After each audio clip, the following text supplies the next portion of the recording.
Good evening, everybody. Be a minute or two before we get really set up here, but yeah. So tonight I've got something interesting I want to talk about. I have been running it around in the back of my head for a couple of years now. There's a certain type of farming game that I really love. And then there's another kind of farming game that I don't love so much. And I really want to talk about creating a game and blending those concepts into, what I think of as the ultimate farming game. So I don't know how you guys doing out there tonight. I'm pretty tired. I worked all day. I've been working 6 days a week. I apologize. I haven't been able to get out any really meaningful content in the way of like scripted videos and stuff like that lately. So I've been, trying to do the streaming thing. Last week, I streamed on Sunday night. I had some internet problems and the stream cut out at about the 45-minute mark, give or take. So, yeah, the stream cut out at about the 45-minute mark, give or take, and I ended up cutting off about 10 minutes of me finishing the video that I didn't realize it had cut out. So, tonight I'm pretty excited. I wanted to show everybody my new Switch OLED. Sorry, I'm really tired tonight, so I'm just kind of dragging. I picked up a new Switch OLED. I pre-ordered it, and I picked up the Metroid Dread Special Edition, and everybody's posting this stuff on Twitter. Everybody's pretty much seen it now on multiple YouTube videos or whatever, so I don't want to make a big deal about it, but I did want to give my reactions. So here's the Switch OLED box. It's smaller, it's oriented differently for those of you who aren't aware. Instead of being sideways, it's kind of up and down this way. It's packed a little tighter. I don't know, the packaging inside is really all that much different, just rearranged, but you get all the typical stuff. I've got the dock hooked up in my room. I'm not going to show you the dock. Everybody's seen it. But I did get the white Switch OLED. And it's really not going to show up on the stream, but it is beautiful. It is definitely worth upgrading. I think if you play handheld pretty regularly, it's beautiful. It's really beautiful, and it's not just the screen. Like, there's so much more to this new Switch than just the OLED screen, and a lot of people were kind of saying, they wanted the Switch Pro and this is not worth getting. If you play handheld, it's worth getting. Yes, Sean, the old Switch works in the new dock, the new Switch works in the old dock. The only difference, there is a chip that we discussed on the podcast there last week. There is a chip in the dock that will maybe be future-proof somehow or add some content or features later, but so far the switches and docks are interchangeable both ways. There's quite a few things about the new Switch. For one thing that a lot of people were curious about, and Nintendo's actually made a statement that they have made some changes and that they are currently working on. They've never really made a statement about Joy-Con drift, but they recently did make a statement that they have been slowly modifying the internals of the Joy-Cons, trying to improve them, trying to figure out what the best blend of materials is and that sort of thing to reduce the wear that causes Joy-Con drift. But one thing that you will notice if you pick up one of these, they've made some kind of modification to the rail system. I don't know if it's on the Joy-Con or on the Switch itself, but the Joy-Cons fit in much more securely, and there's a really satisfying click now. I don't know if you could hear that, but it really clicks in really good, and it's really firm. Like, there's no wiggle. I know with my old Switch, like, there was a little bit of a flex when you're holding it. You could kind of feel the Joy-Cons kind of floating a little bit. I mean, it wasn't bad, but these definitely feel a lot more sturdy. The entire Switch feels a lot more sturdy, actually. It's about 20 grams heavier, and you can really feel that. Actually, I don't know if that's a good thing, really. I think maybe some of the extra weight comes from the hinges and stuff like that are in the new kickstand. Now you can see the new kickstand. I'm trying to set it up as best as I can here for you on the camera. The new kickstand goes pretty much all the way across the Switch.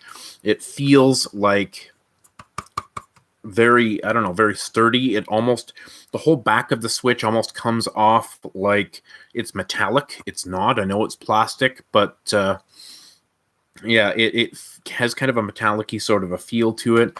The stand is really nice. The hinge in the stand floats anywhere you want it to be, so you can really set the Switch on any angle you want. It's quite sturdy, and it seems to really do the trick. And then, of course, you've got now your SD card slot and that sort of thing hidden underneath here.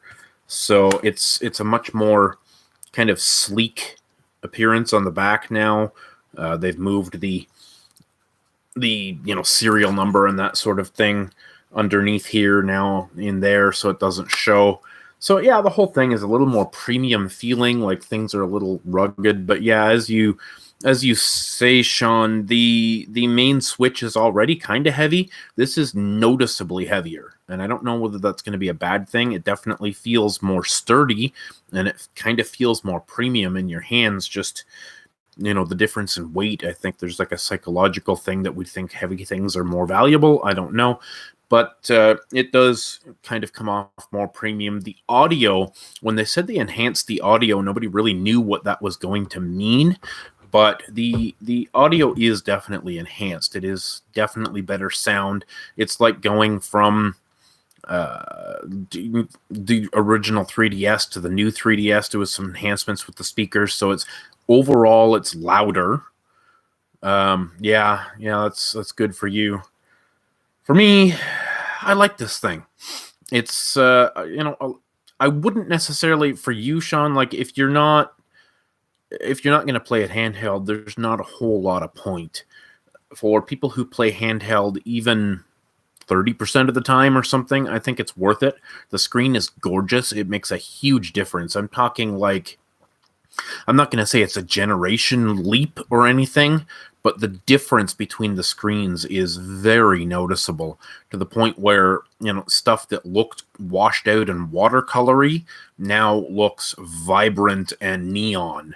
Like it's totally changed the color palette of some games. I actually saw some people, I can't remember who it was, on YouTube today, posted a picture of the loading screen of Xenoblade Chronicles Definitive Edition, and the main Switch looked kind of washed out in blue and white, and the OLED had so much more purples and like dark blues and stuff. It was just so much more vibrant.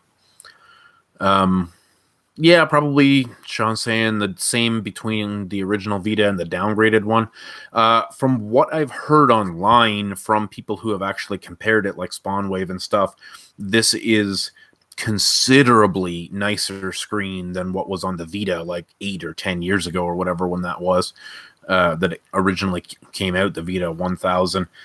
This screen is quite a bit nicer, and people are kind of saying this is carrying on the legacy of the, what people wanted the Vita to be at this point. So I don't know. I'm pretty happy with it.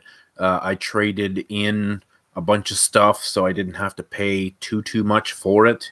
And now my original Switch, my Animal Crossing Switch, is going to go to my daughter for a while until we can get her own Switch. So, and then of course, I picked up, it's kind of sacrilege, but I'm not that big of a Metroid fan, really. I appreciate the series, and I love Metroidvanias in general, but I haven't played a whole lot of the Metroid franchise. But when this was announced, when the new Metroid Dread was announced, I was pretty interested in kind of jumping on the bandwagon, if you will. I haven't even put this in the Switch yet. I just got this, what was it, yesterday or the day before? But I've been working, Friday. Today's Sunday. So I got it Friday afternoon. I worked until 2 in the morning Friday night. I worked until 2 in the morning Saturday night. So I haven't really even had a chance to play this game at all yet. It hasn't even been in the Switch. I've mostly been dealing with setting up the new Switch in terms of getting software transferred over and setting this up as the primary one now, and all the back end stuff of downloading save data. And I realized to my chagrin, that I am no longer a Nintendo Online subscriber. I haven't been for a couple of months. I let it lapse. And so I can't get my hands on my cloud save data, and none of my cloud save data has been updated for the last couple of months. So I can't transfer over some of the software. Well, I can transfer the software, but I can't really play the games unless I want to start from scratch until I get that save data cloud thing working, which I guess I'll do when the N64 thing comes out with the expansion pack or whatever, assuming it's $30 or $35 a year or something. I'll go ahead and get that, I guess. So anyway, the Metroid Dread Special Edition is beautiful.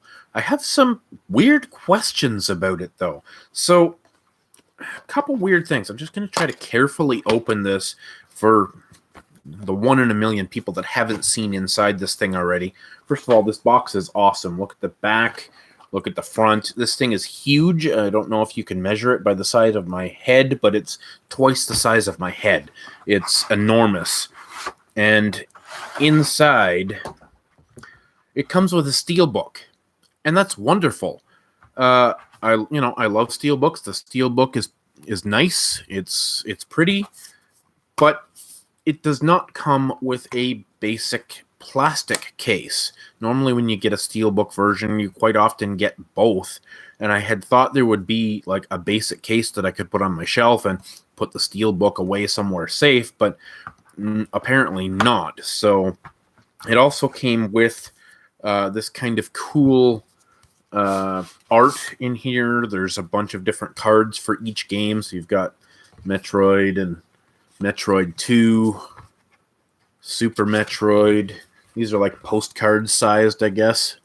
Metroid Fusion, Metroid Dread. So that's, all the mainline games, I guess. Just like an art card, kind of a neat thing. I would have maybe rather had a soundtrack or something. I don't know if maybe there's something like that included on the cartridge. But and then this gorgeous hardcover book. But I got something pretty weird to say about this book. Like, it's this nicely printed hardbound book with all kinds of great art from the game. Like, it's nice.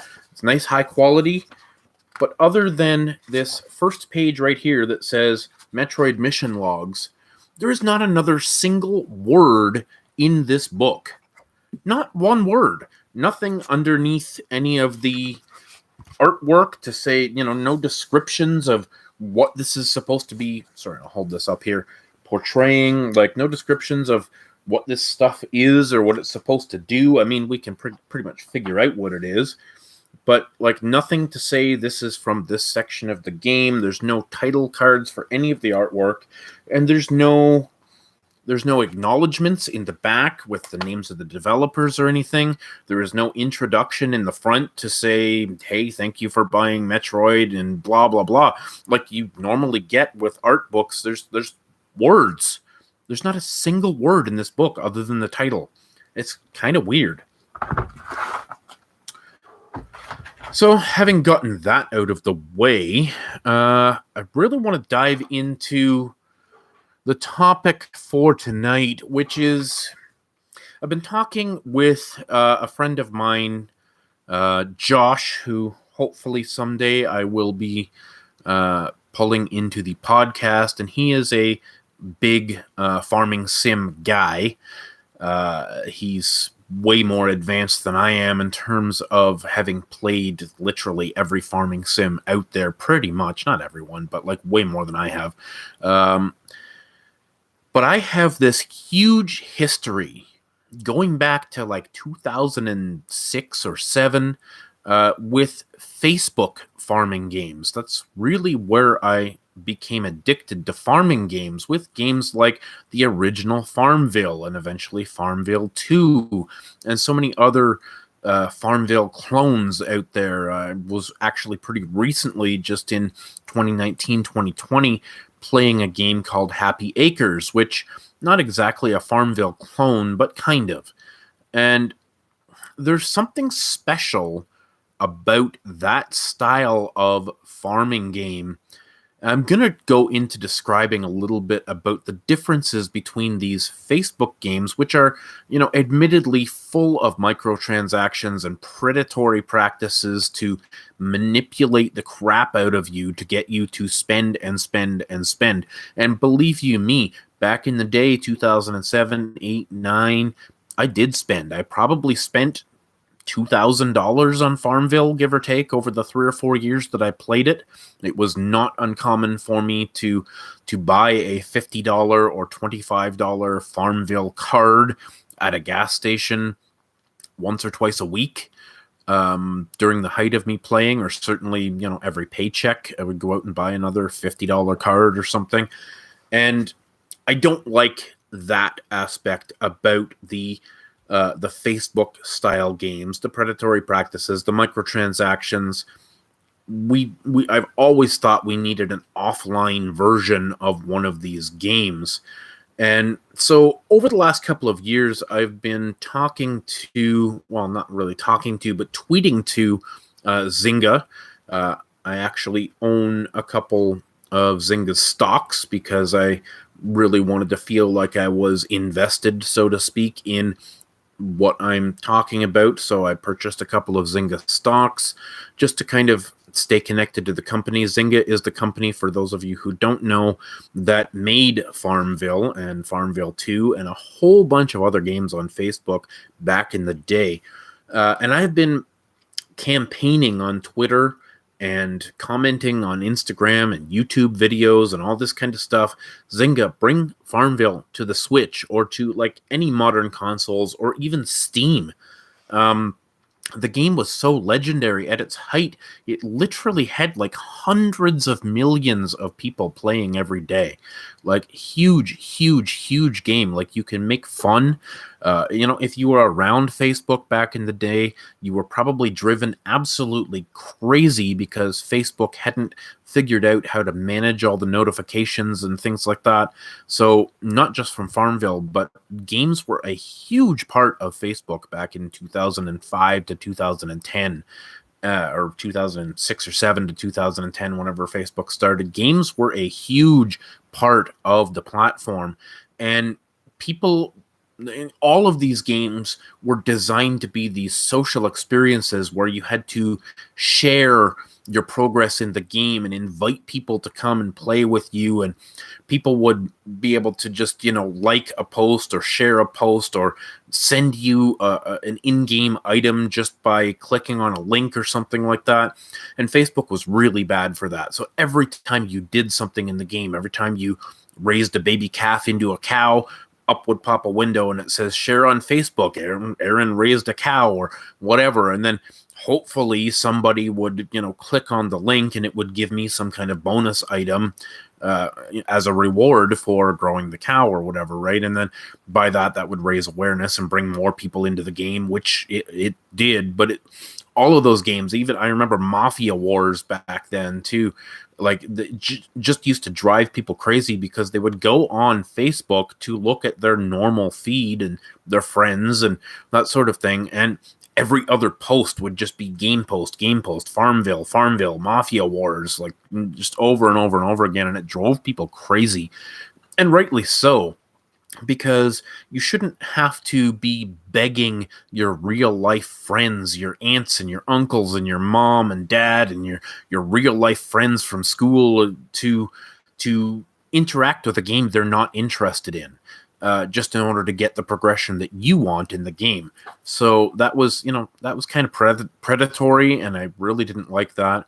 The microtransaction situation on Facebook with most of these games, and it wasn't just Zynga, but all of these games were designed to suck as much money out of you as possible. And they got really good at creating like seasonal events and competitions and things like that, where you would need a certain amount of in-game currency in order to craft the items that you needed in order to win the challenge and get the special reward.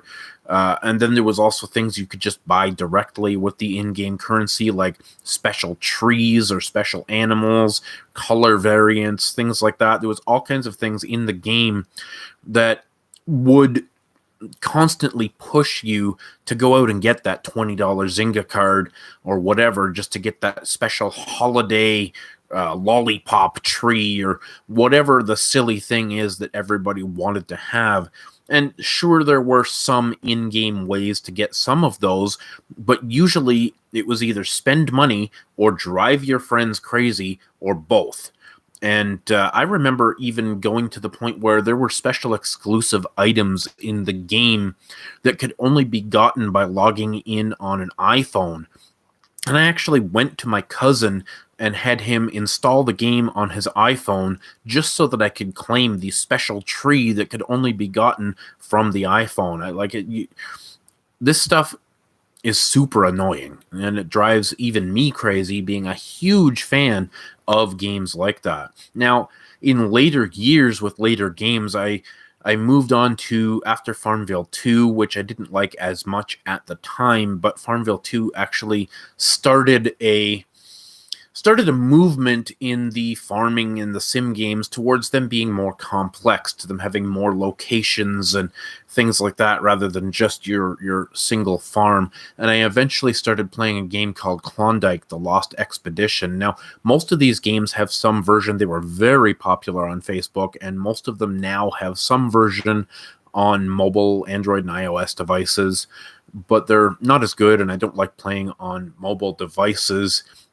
I could be playing Farmville 3 right now. I do have it installed on my Android phone, but it's very simplified, and I'm just not a fan of the form factor of playing on my phone. I want to play on a nice big screen and have mouse and keyboard controls and stuff like that. So anyway, for the last few months here, I have been contemplating going on a journey of developing the perfect game, and or working as a producer on this game and finding an indie developer and maybe an artist or two that want to collaborate on this project, because like I said earlier, hundreds of millions of people played these games on Facebook. And even to this day, millions, if not hundreds of millions of people are playing games like this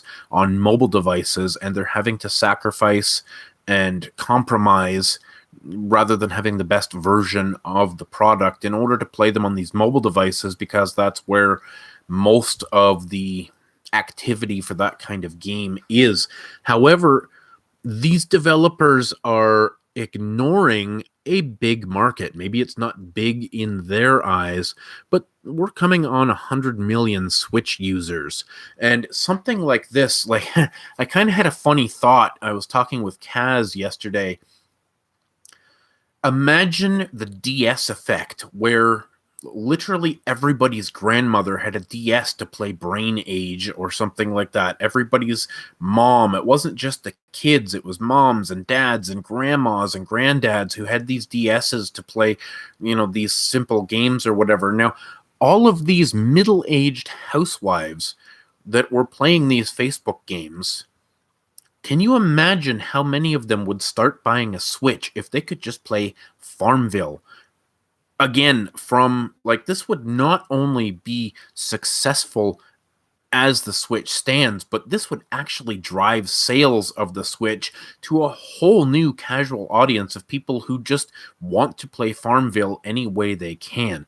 Now, I keep talking about Farmville. Farmville is not even the best example of modern, Flash style, HTML5 style, farming sims. It's not even the best example anymore. It is the earliest and kind of biggest example, but there are some fantastic games out there that take it to a much farther level in terms of the crafting and the rewards and stuff like that. Yeah, I guess you would be right, Sean. The unit sales, they don't mean much if people don't buy more than one or two games on the console. And like, I think the Switch is more than broken even, but it certainly doesn't mean much. However, you would assume, well, maybe not. I mean, a lot of those grandmas out there that bought DSs, just like the one that I got from my cousin a few weeks ago, she had like two Brain Age games and a Tetris game, and that's all she ever had. And I think that's probably pretty common. So, you might be correct on that they probably wouldn't really impress Nintendo all that much, even if it did drive sales. But it would be interesting just to have that notch on the belt to say, now the Switch is the best-selling console of all time or something. If it could ever shake that 155 million of the DS or something. Yeah, same with the Wii. A huge ton of Wii libraries began and ended with Wii Sports. Yeah, Wii Sports, Wii Sports Resort, maybe a couple other of those party games or something, some of the shovelware. But yeah, it was pretty common. Maybe Wii Fit and a fitness board or something was in a lot of houses. But yeah, I don't really know about the business decisions as far as how much money they're making off of the consoles and hardware, but I still imagine more sales is a good thing, I would think. Um, so yeah, console. Before I get back into the good things about the Facebook games, I want to talk about console farming games. Console farming games have been a thorn in my side ever since I discovered them. I did not grow up playing Harvest Moon on the SNES or the 64. I started my farming journey with Farmville. And now I've tried to go back to a lot of these older Harvest Moon games and the new Story of Seasons games with mixed results. There is a fundamental bottom of the code level difference in how console farming games and live service farming games work. And that really comes down to there's a couple main things, but the first thing is the day and night cycle, the calendar, and the clock. In console games, probably when they started, they had to have their own internal clock system in order to maintain a day and night cycle. They would have a calendar with 28 or 30 days in a month, and then 4 seasons or whatever. And that's really the way Harvest Moon started out. So you would have spring, summer, fall, and winter. Each were 28 in-game days. You might have a day and night cycle, and then you have to go to bed at a certain time, or you don't have as much stamina the next day, and there are certain penalties and things like that if you don't go to bed on time. And also everything, because of this calendar system, is much slower paced than I want these games to be.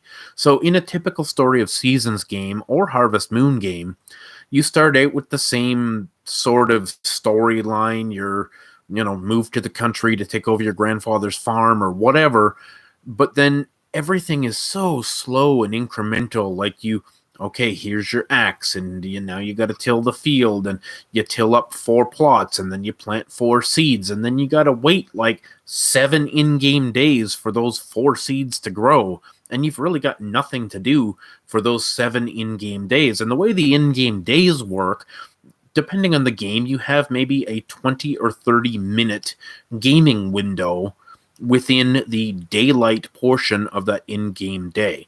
So when you log in and start up your game in Story of Seasons, it's 6 o'clock in the morning or something, and the minutes move pretty quickly through the day. So 6 o'clock in the morning to 9 or 10 o'clock at night is maybe 20 minutes or so. And in that time, you have to do everything that you can on the farm, and that's great if you have something to do. But if you've cleared all the rocks and rubble and done everything you can, and you've run out of energy for the day, there's literally nothing you can do except kind of wander around your farm aimlessly until that clock runs out and it's bedtime, and then you can go to bed, get up, and do it all over again the next day. And again, you've got to wait day after day after day. And okay, maybe you can chop down a couple trees, or maybe you can go into the village and talk to some people or something, but it's very slow paced. Whereas with the Facebook style, the live service style of farming game, you go into the game and immediately there are continually things to do. So immediately you have a couple plots, and you harvest those plots, you till the soil, you plant some seeds. But the major difference is these live service games have an external clock, and it stays synced up with the real world, and the game keeps playing when you're not logged in. So that is a huge, huge fundamental difference, because the game keeps playing. So you can, plant a crop that takes, say, 4 hours instead of 7 in-game days, and then you leave. You walk away. You go about your regular everyday life, and you come back to the game in 4 hours or 8 hours or whatever. And now some of these games did have a wither mechanic, where if you waited too long, your crops would actually wither and die, and you would have wasted your time and energy and money. But if you come back within the appropriate window, Farmville was bad for that with the wither thing. It was driving you to come back and come back and come back to the game. They wanted you constantly engaged with the game. But because of their drive to manipulate people into spending money and spending time on the games were much more fast-paced. And like in a casino, you had that environment of instant gratification. So every time you click on something, every time you harvest a crop, every time you feed an animal or something, you've got XP stars bouncing all over the place, collectibles. You dig up your farm plots or something, and there's worms coming out of the ground that you can use to craft fish bait, and oil coming out of the ground that you can use to refine into gasoline for your car, and like so much stuff going on, and it's just exploding onto the screen. And like I really, really miss that frantic pace. Not that I want to be stressed out, but there's always something to do. So recently I was playing a game called Happy Acres on Facebook, and this was just last year. And Kaz played with me a little bit, and my daughters played with me a little bit, all from our own computers across the country. I was in Edmonton at the time, and I built that's the other major mechanic that these online games, these live service games have, that the console games do not have generally, is an XP system. So your character gets XP. And that is really important to driving the pace of the game, because every time you harvest your crops, you get more XP. Every time you milk your cows, you get more XP. Every time you go to somebody else's farm and visit and do a little things on somebody else's farm, you get XP. And every time you get XP, you're working towards the next level. And when you get the next level, which in the early game happens several times a day, and later in the game it takes days or weeks to get to the next level, just like in any RPG sort of thing. But with this XP system, they're unlocking stuff constantly, new abilities, higher levels of energy, or however they work. I really don't like energy systems. I don't like being limited by some bar that says, okay, you can only do so many actions before you run out of energy. I understand why they put that there, and I tolerate it, but the XP system is really integral to that sense of accomplishment, that sense of your farm and your character always growing. And something that Farmville 1 did really right is they even had a de facto XP system for almost every item on the farm. So when you raised a cow from a calf, it would get to a certain point and you would get a reward. But then after you milked that calf or that cow like 10 times, you would get a mastery that says you are now a master of the brown cow, and you'd have a 1 star. And then after 100 times milking it, you would get a 2-star mastery, and after 1,000 times, you would get a 3-star mastery, and then you would be like the god of brown cows, right? And you'd get this little mastery sign that you could put on your farm, so that when people came to visit your farms, they would see, okay, this guy's mastered brown cows, he's mastered rabbits, he's mastered wheat, rice, and corn. This guy is, serious farmer. He knows what he's doing, right? So there's always these goals on the horizon to achieve and achieve and achieve. And then on top of that, there was a mission structure, especially with some of the later games, really became more mission oriented, where you would have NPCs that were interacting with your farm, and they would come and say, okay, I need a hay wagon, or I need 3 hay wagons, and then you would have to craft those with your buildings and things like that, and then you would sell them, and you would get money, XP, and usually some kind of collectible or something as a reward. And the collectibles are really important too. Excuse me. I played a game that I really loved. I think it was probably the best example of the genre done right, and that was Klondike: The Lost Expedition. And in that game, you had collectibles out the wazoo, and every time you did something, you would get they would have collectible sets, and there was this whole submenu with sets of collectibles that were themed. So you might have a Wild West theme that would have a hat and a whip and a pitchfork and whatever as collectibles. And once you completed that set of collectibles, you could cash it in for XP and rewards. So there was so many different ways to make XP and grow your farm and your character and everything like that. And these collectibles would be everywhere. So you in this Klondike game, there was a whole bunch of different lands that you could go and visit as you unlocked them and unlocked the ability to travel farther, because you needed to have some kind of vehicle to get there. So you start out with a dog sled, and the sled only holds a certain amount of cargo, and you can go to the nearby lands that are, within range of a dog sled. And in these lands, they were basically just repositories for materials that you needed, whether it was resources like oil or rock or coal or wood, things like that. And you would go to these different lands, and they would have different sets of materials based on the land, the geography, whatever. And then you could get things like dynamite with your real money, that you could blow up rocks and get more materials faster rather than chipping at it with your pickaxe or whatever. There was so many things to do in that game, and so many ways to not only the collectibles, but the XP was just incredible.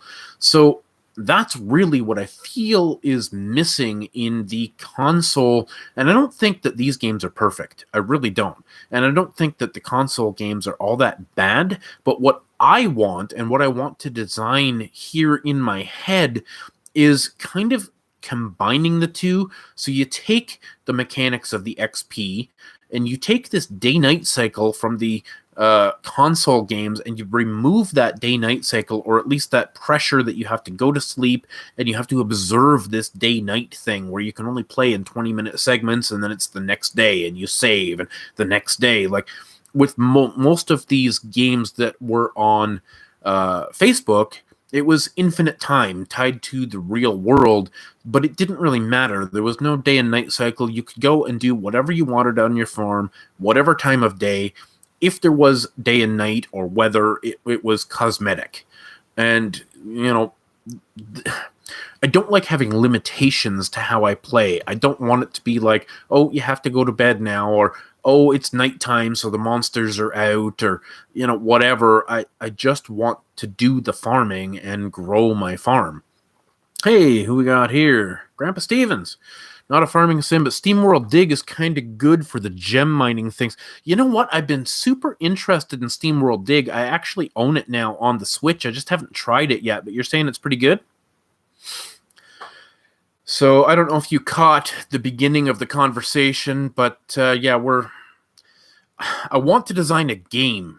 I want to design a hybrid game that has a lot of the features of a Facebook-style farming game brought into the console market, and then stripped of a lot of. I don't mind if there are some microtransactions. Microtransactions are okay. People can choose to use them or not.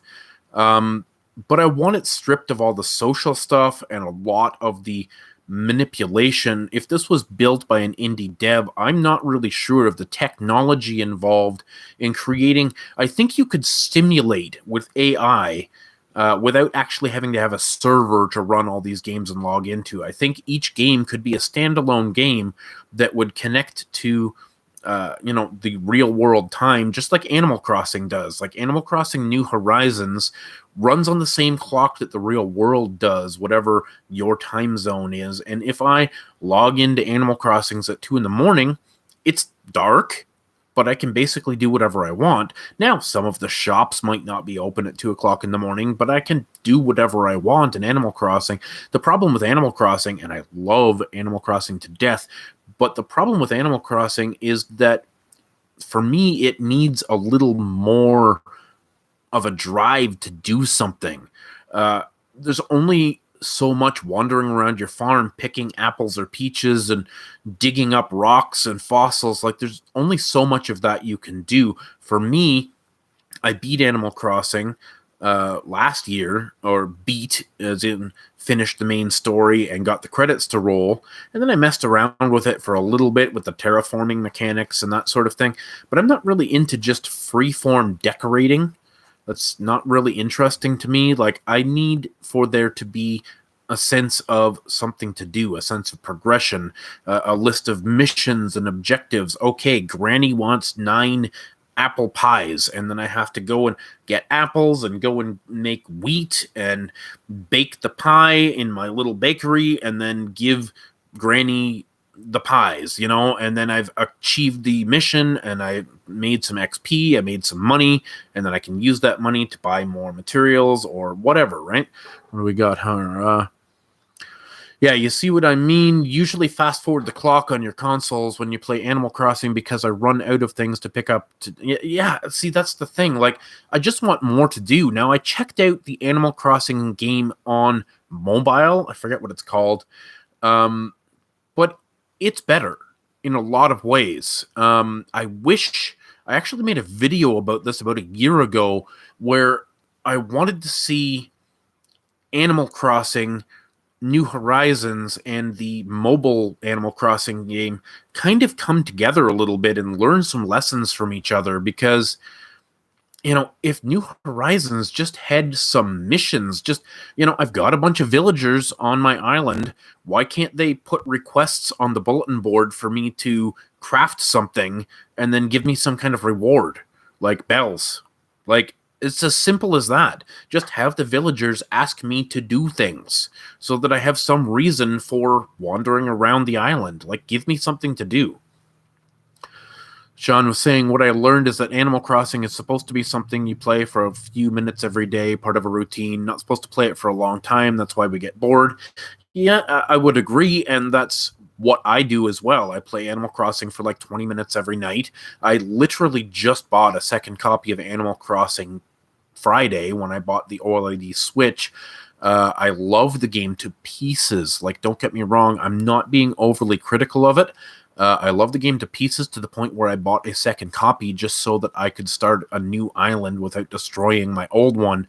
And, I'm starting all over again, and I'm having a wonderful time. I love the vibe, but it's really something that I just pop on while I'm watching TV at 2 o'clock in the morning and just mess around for 20 minutes, and that's kind of the end of it. I wish there was more.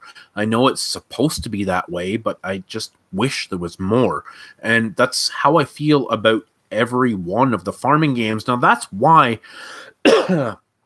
excuse me, that's why I like the Rune Factory series and other farming games that... excuse me, I've really got something in my throat here. I should go get a glass of water.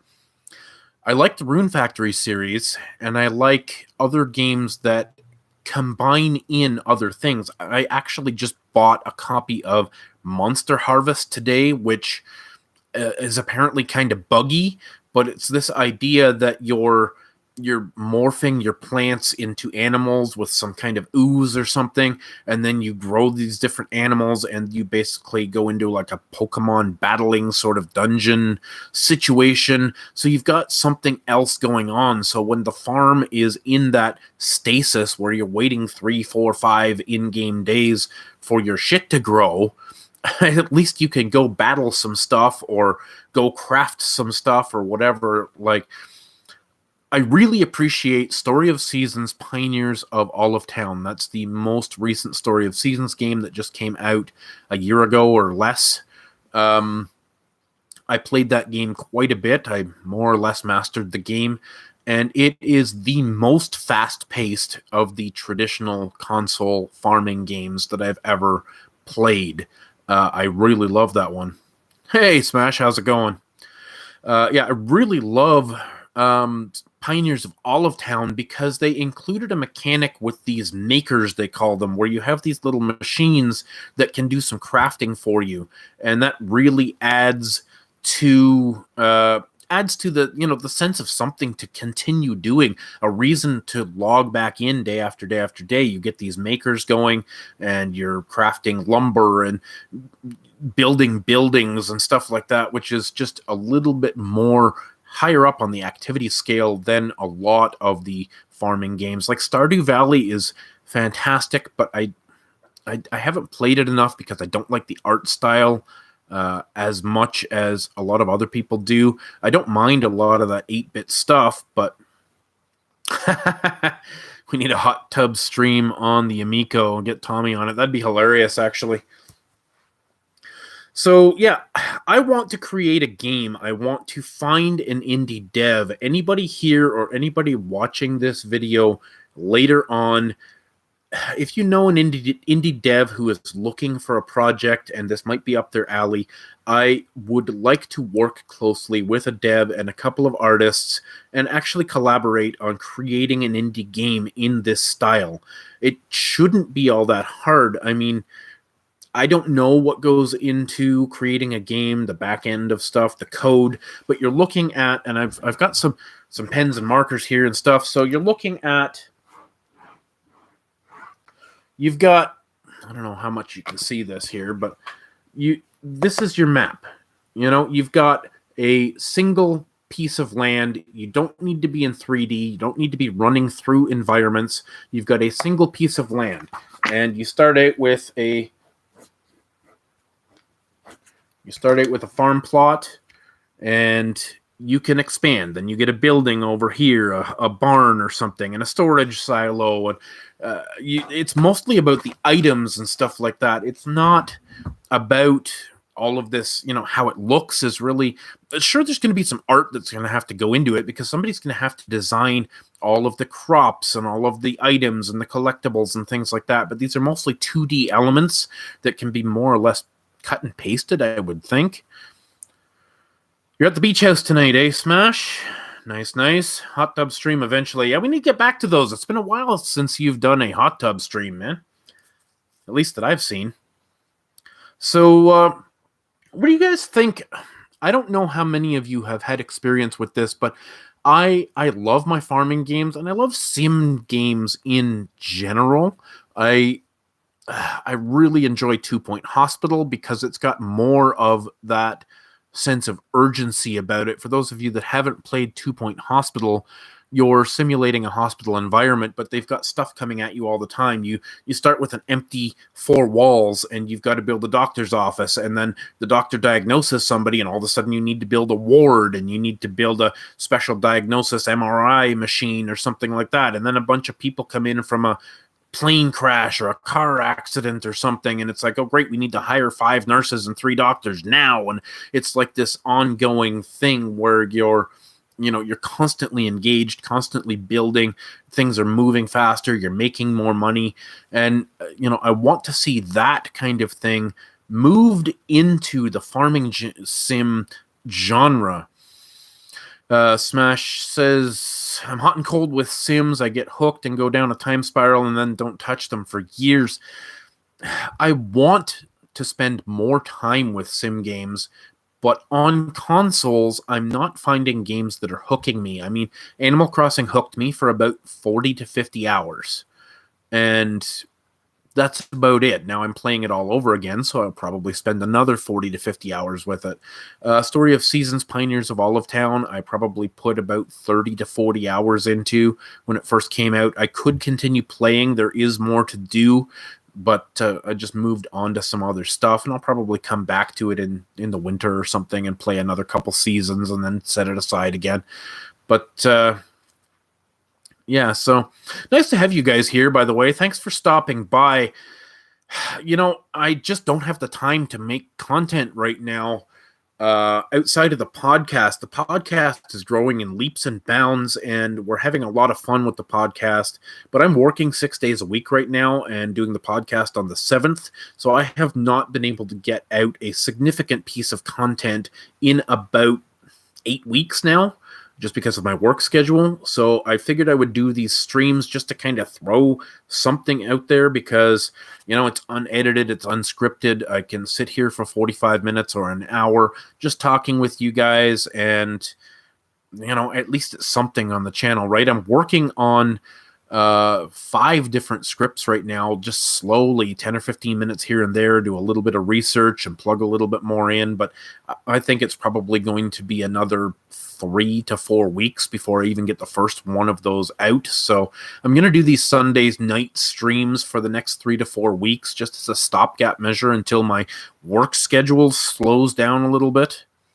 Sean says, imagine a multiplayer game that had different people working on different parts of the world. You could be the farming guy. I could be the delivery sim guy. Sean, there's actually a game coming out. My goodness, what is it called? Something like that. I just saw a video of it today, and this is actually a MMO style game, but not really an MMO. It's a sim game, and different people can choose how they want to interact with the environment. You can be a farmer, you can be a woodcutter, you can be a combat guy killing monsters, and you join in little clans and villages, and the villages compete against each other for, MMO type stuff like rewards, special gear, and that sort of thing. I think it was called Paleo, or I can't remember the name of it. I'll look it up later and post it in a comment or something, but I'm pretty excited for that. It's probably not coming. It's coming into some kind of alpha, limited alpha now, and it's probably going to be a few months before it actually launches. But there's some serious talent, like people that worked on some major games like World of Warcraft and Fortnite and things like that. So these people really know what they're doing in terms of like live service games and MMOs and stuff like that. Like they've got a pretty good development crew behind it. So I'm interested to check that out. That could be a long game, but moving back to what I want to see a console game that has much more of a sense of progression, a sense of urgency, a sense of being fast-paced, and something that is mission-driven. So you've constantly got this kind of wall of missions off to the side of your screen, and it's as soon as you finish one, another one pops up, and another one pops up. Okay, now it's time to harvest 100 rice. Okay, now it's time to make 3 strawberry jams and give them to Granny, whatever, but like a constant sense of progression. So I'm really hoping at some point that I can hook up with an indie dev.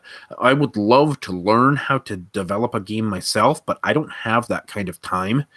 I really don't have that kind of time. I wish I did. I would love to do something like this myself.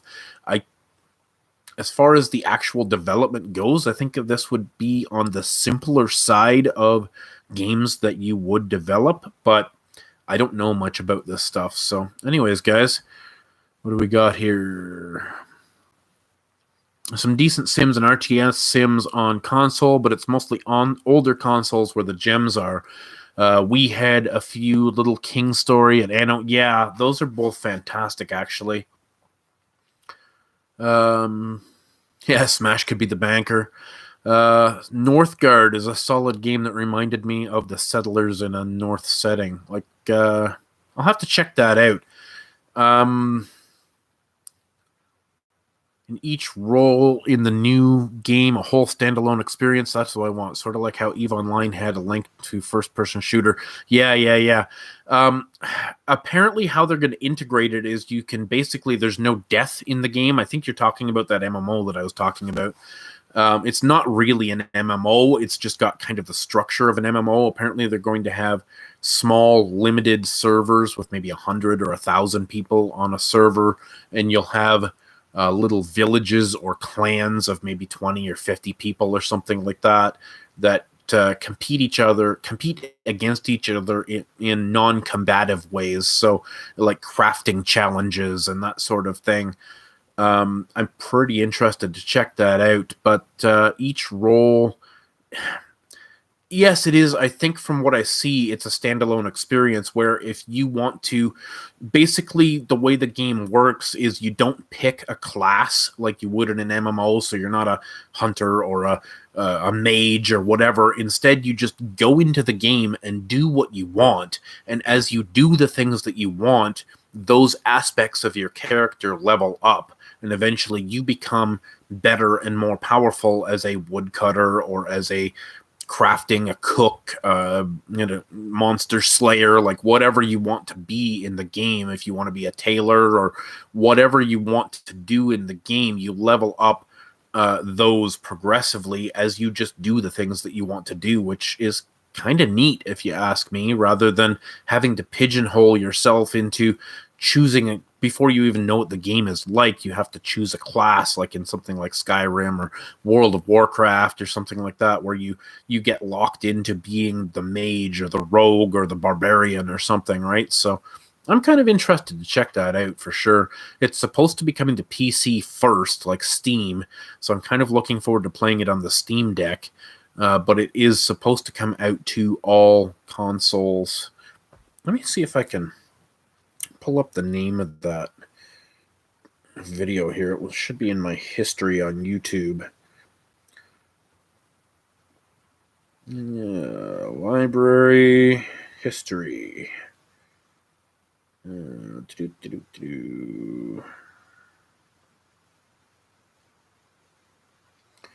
the heck did that video go? I don't know. I guess I lost it. Monster Harvest. Maybe it was yesterday I was looking at it. Oh, there it is. Yeah, so it's called Palia. Palia. Farm Life Community Sim. It's a guy, Dr. D Dub. I don't follow him, but he was the guy that made the video. It's like 9 minutes. It's fantastic. Great. Smash, thanks for dropping in. Excuse me. Thanks for dropping in, man. I appreciate it. And see you soon. So yeah, I don't know if you want to watch a trailer or something. Check out Palia. I thought it was Paleo, but it's Palia, Palia. That's something I'm kind of looking forward to because it seems pretty unique. So I don't know. What do you guys think about? I know a lot of people don't like farming games, and I think it's because of the fact that there's nothing to do. Like, there's so little to do, and that's why I love games like Rune Factory, because they keep you busy. I don't want a huge challenge. I do want a chill vibe. I do want to relax and not really pay attention to too much. But I don't want like a Metroid level combat or something. I want fairly simple combat and stuff, but I do want that ability to level up and have a skill tree and things like that. Like I like that kind of thing in a game.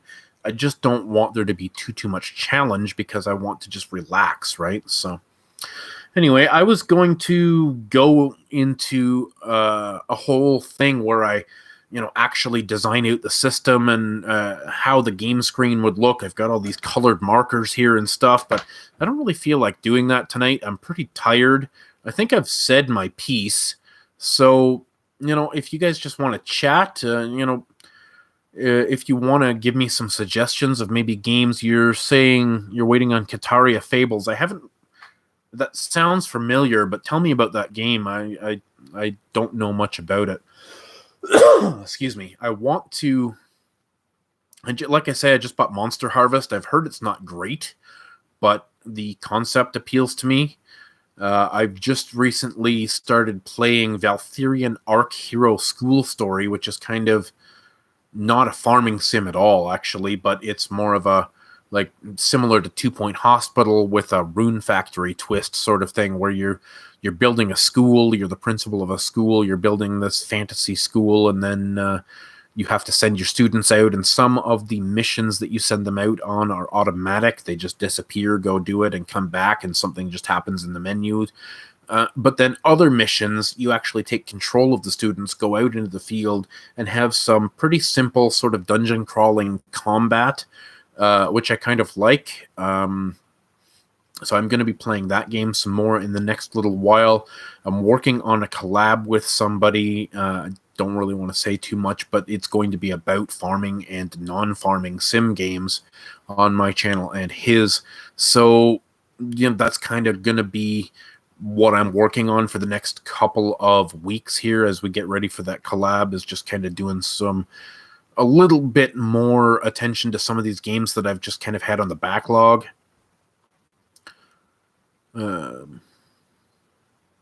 Okay, Animal Crossing like characters with Room Factory like gameplay, farming and RPG combat. That sounds interesting. I'll have to look that up. Most relaxing games you've played are SimCity Creator and Anno on the Wii, as well as Final Fantasy Crystal Chronicles, My Life as a King, which sadly isn't available. Yeah, I've heard about that, My Life as a King. I wish I had that downloaded on a Wii or something. I'll have to check out the Kataria Fables. That sounds interesting. I have SimCity Creator on the DS, but I haven't checked it out yet. Is that the same as on the Wii, just kind of a downgraded version, or I'm not really sure. I picked those up in a trade not too long ago, and I haven't had a chance to check them out yet. I recently picked up a 2DS, a new 2DS XL, so I've been playing a lot of stuff on there. I just started playing the original Story of Seasons from the 3DS a week ago. I'm still just getting out of the tutorial. It's super long, annoying tutorial in that game. But the art style is nice. I like the art style, and I like what I'm seeing so far of the gameplay. But massively downgraded. You're talking about the SimCity Creator, yeah. Too much downgraded. I really like the DS for a lot of the simple stuff that they have on there, but I'll have to check it out on the Wii. I mean, I love my Wii too, as you know. So I got my Wii right over here I've got my Wii hooked up to, I'll show you over here. Got the Wii hooked up to a tube TV because I really like that 4:3 aspect ratio and stuff like that. I really kind of enjoy playing the Wii on tube TV. I know I could hook it up to the AV jacks or whatever on my flat screen and get it in widescreen and everything, but for some reason I just like having the Wii hooked up to the tube TV, so I should check that out on the Wii for sure. So anyways, guys, I'm thinking of winding down here. It's been a long day. It's been a really long week. I've actually made it an hour now without any internet drops. Let me know before I go. Technically speaking, is the audio coming through okay? Are we having any slowdowns, any like buffering or anything like that? Because I had some internet problems last week, and I only made it about 45 minutes before the internet dropped out and totally cut off my stream. So we've done better here to make it over an hour. Neosaurus did a good video on RTS games on the Nintendo DS that's worth checking out. I'm actually working on an RTS video that you might like eventually when I get it out in the next 2 or 3 weeks. I'm working on a 15 classic RTS games that you'll be able to play on the Steam Deck, and of course that applies to anybody who's using any version of Steam. But I've been trying to pump out some Steam Deck content because I'm really excited about the Steam Deck, and I've got mine pre-ordered, and I was in the first batch of people within the first 3 or 4 minutes when pre-orders went live, and all the computers were crashing and servers were down, and I managed to get my pre-order in. So I'm hoping to get my Steam Deck in December, and like when they supposed to launch, you'd be amongst the first people to get it. I really hope so. I'm really excited for it. So yeah, that RTS game, I've been doing quite a bit of research because I am a big fan of a lot of the classic old RTS games that I grew up with on like Windows 95, like Age of Empires and Command and Conquer series and stuff like that. But I'm discovering a whole lot of newer stuff that I really was only tangentially aware of. Like I've discovered Warhammer and Warhammer 40K, the Total War series, like Rome Total War. It looks like there's a lot of really great stuff out there from the early 2000s and the 2010s and stuff that I completely missed out on. So I'm going to be downloading some of those and checking them out for sure. But yeah, classic RTS are the best in the genre. I keep coming back to Command & Conquer all the time. I absolutely love Command & Conquer. Banished. No, I'm not familiar with Banished. What platform is that on? Is it a console game or like a computer game? I was saying I absolutely love the Command & Conquer series, and I love going back to Command & Conquer's Generals and Zero Hour and Red Alert 2 and 3. Now, I know there's a lot of controversy about Red Alert 3. From what I understand, it was developed by a different studio, and they basically just cut and paste all the ideas from Red Alert 2, and then just, made it more over the top, more bizarre weapons and more crazy units and stuff like that. I don't know. I always enjoyed Red Alert 3. I never played Red Alert 2 until after. I think Red Alert 3 was my first Red Alert game. No, I did play Red Alert 1 way back in the day. I was a big fan of... before, like way back in the day on the Windows 95, playing like Tiberian Sun, is that the one? The first Command & Conquer, and then Tiberian Sun, and Tiberian, there was another one, Tiberian, I can't remember the third one, but man, I really enjoyed those. Yeah, see, Red Alert 3 was good. I enjoyed it. I mean, people thought it was... I guess Red Alert 2 is the critical favorite, but Red Alert 3 is the popular favorite. So, a lot of people online say Red Alert 3 is trash, but I love it.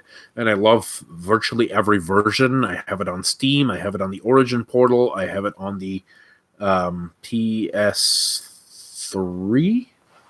I can't remember if PS3 or Xbox 360 I have it on. And I love all the versions. It's just a fantastic game. I love going through the missions. There was so much to do in that game. Yeah, Tim Curry. Yeah, fantastic. The cutscenes, some of the terrible cutscenes are just wonderful. Like, I love going back to all that full motion video stuff. It's kind of hilarious these days, but it's fun. Army Men series. Yeah, see, I own Army Men RTS on the GameCube. I haven't checked it out yet, but I've played other Army Men games and quite enjoyed them, so I'm going to get around to Army Men RTS. I'm just going to slap it in the Wii here because my GameCube's packed up, but I will play it on the Wii at some point.